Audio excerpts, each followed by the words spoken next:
I'm not a scientist, I swear, but I have this theory about my veins or the course of life. You see, at the age of 5, my mother and I are sat at the doctor's office, getting my shots for the first time, and as the nurse takes my arms in her hands, she says to me, "Ooh, baby boy, you got some good veins." Staring back at my mother in utter confusion, she says to me, "It is the sign of a healthy life."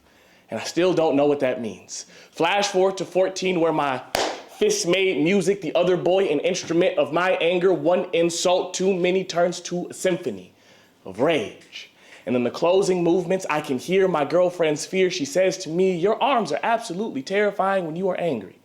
Your veins scared the life out of me." The irony, my Bruce Banner experiment now serving as another example of my existence. Most notably, at 18, my father reaches out to hold me for what may have been the last time. He says to me, "Your arms remind me of mine before I made a bunch of bad decisions." I took this as him being reminiscent, not of his youth, but of his innocence. And as I have grown older, I have pondered the nurse's intrigue, my girlfriend's fear, my father's longing, and I theorize this can all be chalked up to the fact that the world is not used to seeing life in a black boy's body. We normalize death so much that we are now desensitized to the senseless, life lost in vain, so in veins you see the unfamiliar, the course of life, often brought to an abrupt stop question.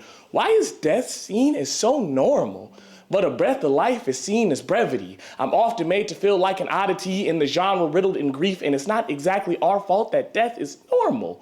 Question, when was the last time black boy at the park made the news if it wasn't followed by gunned down, followed by arrested, followed by last seen fleeing on foot, not by enjoying his summer, experiencing romance, or even pushing his little sister on the swing? Unfortunately, this is the course of life, lost in vain.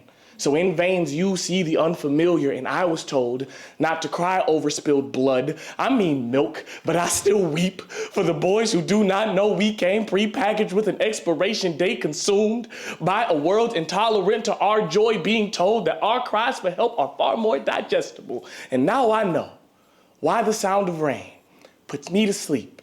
It is familiar, which is why I will enjoy every waking moment, every breath I take, in the blood flowing its course through my veins, and my uncanny ability to keep that blood in my veins. I've been told that these are the signs of life, not lost in vain. So in veins, I see hope, happiness, potential, biographies before the eulogies. Usually this is normal. I just want the life in my body to be seen as normal, and I theorize that this may never be the case. Wow.